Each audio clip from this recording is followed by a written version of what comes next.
As some of you know, I spent the last 2 weeks traveling in Switzerland, in Rwanda, and in Ethiopia.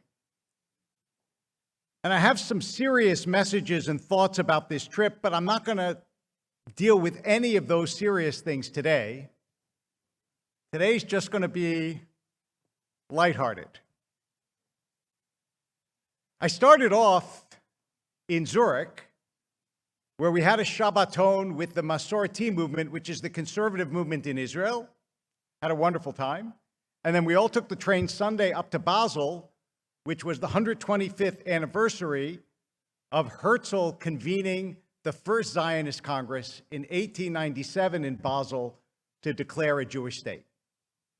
By the way, he said there, in 50 years, people will believe what I've done, and in 50 years and 6 months, there was an Israel. So I thought, okay, everyone there, almost everyone there, was from Israel, part of the Zionist movement worldwide, rabbis, teachers, so on and so forth. And then I get on a plane, I'm going to Rwanda. I figure it's going to be different, right? So I get to Rwanda. I was invited to Rwanda and then to Ethiopia by Frank Luntz, whom many of you know, and Frank brings me to the group. And among the people in Rwanda is the head of the Rwandan Development Board, which means the person who brings business to Rwanda. He's an Israeli, lives in New York. So he and the other members of the group, half of them Israelis who live in the States, the other half American Jews. The first thing we do, or the second thing, is we go trek to see gorillas. So we go and we see the gorillas, and I say to the group, there's a blessing you're supposed to say when you see creatures that you haven't seen before, Shekacha lo bi'olamo, God who has such as these in his world. So I lead them in the blessing, and then we say the Shechianu, very nice. Then we go to the gorilla naming ceremony. This is a huge event in Rwanda. What happens is, each year new gorillas are born. They know the name of every gorilla. They track them all over the country. And each year they invite dignitaries, businessmen, athletes, singers, famous people, and 40,000 people show up, and each one has like 30 seconds where they get up and they say, I'm going to name this new gorilla, and they show a little picture of the gorilla on the screen, and they say the Rwandan name. It's very nice. Like, there were a couple of, they were soccer stars. There was Lorene Jobs, Steve Jobs' widow, who was one of the namers. So 3 of the namers were 2 of the Israelis from our group, and Frank. In other words, of 20 namers of gorillas in Rwanda, at least 3 were Jewish, which is like Nobel Prize winning statistics for Jews, right? Way out of portion of representation. So I'm at the naming ceremony, and I stop at the bathroom. I'm walking out of the bathroom, and behind me I hear, Nikavim, Nikavim, Chalulim, Chalulim. Now, that is the blessing that you're supposed to say when you go to the bathroom.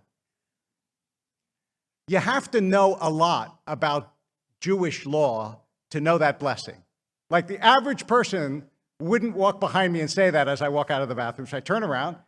There is this kid, grew up in New York, is getting his PhD in mathematics at University of Haifa. He's touring in Rwanda, and he says, I couldn't believe it. I saw a kippah, and I got so excited to see a kippah, so I had to say the blessing. And I think, okay, so that can happen once. I continue to walk, and this guy taps me on the shoulder. I turn around. He's a Rwandan. And he says, I just thought you might like my card. He gives me his card, Shalom Tours of Rwanda.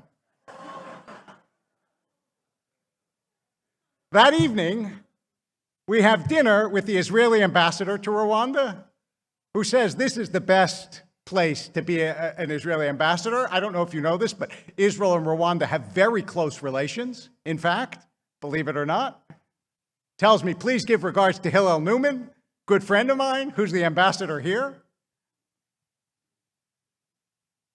So then Before I leave Rwanda, one of the things you must do when you go there, for reasons that are clear to anyone who knows about the history of Rwanda, is you have to go to the Genocide Museum. So I go to the Genocide Museum in Rwanda, and I'm looking at the history, very sad, and I walk by this guy, and he says, Yad Vashem. He's an Israeli. He's touring Rwanda. He goes to the museum like I do. He sees my kippah, so he says Yad Vashem, and he starts pointing out all the things, how they modeled the Genocide Museum on Yad Vashem in Israel, and I see that he's right over and over and over again. We meet with the president, Kagame, and I say to the group, there's a blessing you're supposed to say when you meet a head of state, which is Shenatan Michvodo Levasar Vadam, God who has given of his glory to flesh and blood. So we have another Jewish blessing. Then finally we leave Rwanda, and I think, okay, Jewish in Basel, Jewish in Zurich, outrageously Jewish in Rwanda. And I'm on the plane. I'm sitting next to this guy, very dark, blue dreadlocks. And he looks over, and he's going like this, but he's not wearing headphones. So I thought to myself, this guy like loves music, because I can see the way he's moving. And he says to me, "Are you a priest?" And I said, "Well, sort of, I'm a Jewish priest." He said, "Yeah, because I saw your thing." I said, "Yeah, so I'm what's called a rabbi, which is a Jewish priest." I said, "What about you?" He goes, "I'm a musician." I guessed that because you were... He says, "My name is Kamido, I'm a musician from Ghana." So I said, "Can I find you on..." He goes, yeah, you can look. And he takes my phone and he does whatever he does, and there he is. And he's on Spotify. His song has 14 million downloads. He has over 1 million followers. So he's not just a musician. Shows a video of him performing in New York. He says, "But actually, Kamido is my stage name. My real name is Raphael." So I said to him, "Do you know Raphael is actually the Hebrew angel for healing? Give me your phone number. I will text you so that you have the name in Hebrew, so that from now on you'll know the Hebrew spelling of where your name comes from." So I do. Get off the plane. Tell the Sudanese guy who was the first person who brought us here and brought us to the refugee camp and so on. I tell him that I met Kamido. He goes, "Oh my God, I can't believe you met him. He was sitting next to you." He goes, "Did you take a selfie?" I said, "No, I didn't." He goes, "It would have gone viral." I said, "I don't like the selfie thing. I'm not part of that. A little old for selfies with..." So we go to the refugee camp, spend our last day in Addis Ababa. And Frank and this kid, Chul, he's a student, he's a college student, and I are walking around the park, and we see a bride and a groom. So Chul comes up to them and says in Amharic, which is the language of Ethiopia, "This guy's a rabbi, do you want him to give you a blessing?" So they say, "Sure." So I go over and I sort of modified one of the Sheva Brachot, and I gave a blessing, and then when I'm finished, in Hebrew, the groom says, "Amen." I thought, that's pretty good. And we continue to walk, and we see like 7 or 8 other brides and grooms.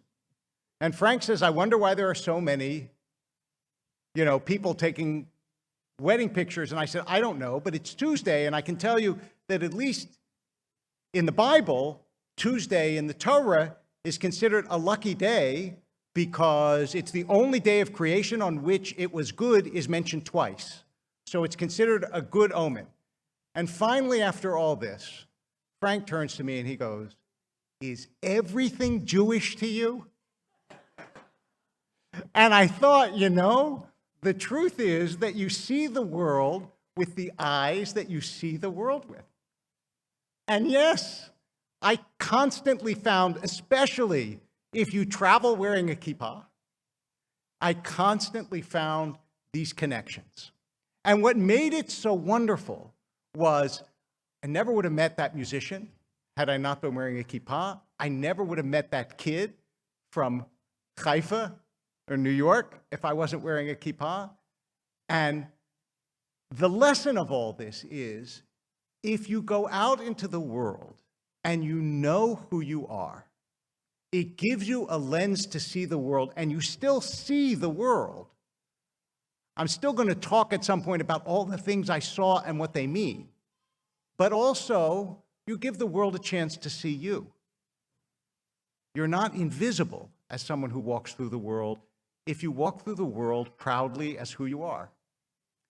And really, I felt enormously proud to see that the head of the Rwandan Development Board, of all things, and the chief investor in the new coffee company in Rwanda, of all things, and the first Israeli ambassador, they're all there, helping a place just because that's what we do. And so that's one of the big takeaways from the trip is if you travel as a Jew, amazing things can happen to you. And yeah, a little bit, I regret that I didn't take the selfie. Shabbat shalom.